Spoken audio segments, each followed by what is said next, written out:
जय हरी शेतकरी मित्रांनो, PM किसान योजनेचा 23वा हप्ता शेतकऱ्यांच्या खात्यामध्ये येण्याची तारीख आता फिक्स झाली. मात्र सध्या महत्त्वाचा मुद्दा आहे आपला कर्जमाफीचा. आणि हा कर्जमाफीचा मुद्दा विसरून जायचा नाही. कारण रोहित पवारांनी पंढरपूर येथे अन्नत्याग आंदोलन केलं. रात्री महाजन मंत्री तिथं आले. त्यांना आश्वासन दिलं 22 तारखेच्या अगोदर आम्ही तुमची मुख्यमंत्र्यासोबत चर्चा घडवू आणि त्या चर्चेनंतर त्यामध्ये काय बदल करायचे हे ठरवू. आता ते झाला भाग वेगळा. त्यानंतर आज रविकांत तुपकर यांनी बुलढाणा इथं उपोषण चालू केले याच कर्जमाफीसाठी आणि महत्त्वाची शेतकऱ्यांसाठी असलेली पीक विमा योजना. आता तुम्ही बघत असाल यावर्षी अल निनोचं सावट आहे. यामुळं शेतकऱ्यांच्या उत्पन्नामध्ये घट तर येणारच आहे, मात्र बऱ्याच शेतकऱ्यांची पेरणीसुद्धा होणार नाही.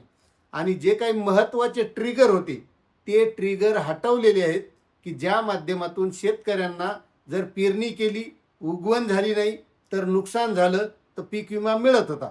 मात्र आता तसं नाही. ह्या सुधारित पीक विमा योजनेमध्ये आपल्याला सगळ्यात शेवटी उंबरठा उत्पादनामध्ये जर घट आली तरच पीक विमा मिळतो. म्हणून हे सुद्धा मुद्दे लक्षात असू द्या. नाहीतर नुसते PM किसानचे 2000 यायले, त्याच्यानंतर नमो शेतकरीचे येते, त्याचं तर मला आता लांबलेलेच आहेत, केव्हा भेटते सांगता येत नाही. मात्र हे महत्त्वाचे मुद्दे आहेत.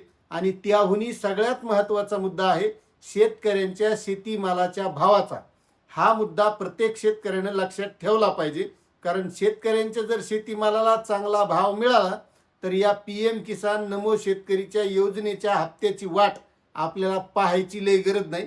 सरकार त्याच्या मनानं बरोबर देणारच आहे, कारण ते आता बंद करू शकणार नाही. शेतकऱ्यांना ही सवय लागलेली. मात्र आपले हे महत्त्वाचे मुद्देसुद्धा लक्षात ठेवले पाहिजे. आता PM किसान योजनेचा जो काही 23वा हप्ता आहे तो 20 जून रोजी शेतकऱ्यांच्या खात्यामध्ये येणार आहे. याच्यात काही दुमत नाही. मात्र यामध्ये ज्या शेतकऱ्यांनी KYC केलेली असेल, जे पात्र शेतकरी असेल, अशाच शेतकऱ्यांच्या खात्यात येणार आहे. त्याच्यामुळं शेतकऱ्यांच्या शेतीमालाला भाव असणं गरजेचं आहे. म्हणजे पात्र नापात्र ह्या भानगडी राहणार नाही. आता यावर तुमचं काय मत आहे तुम्ही नक्कीच कमेंट करून सांगा. आणि आपली माहिती आवडत असेल तर चॅनलला सबस्क्राईब करा. धन्यवाद.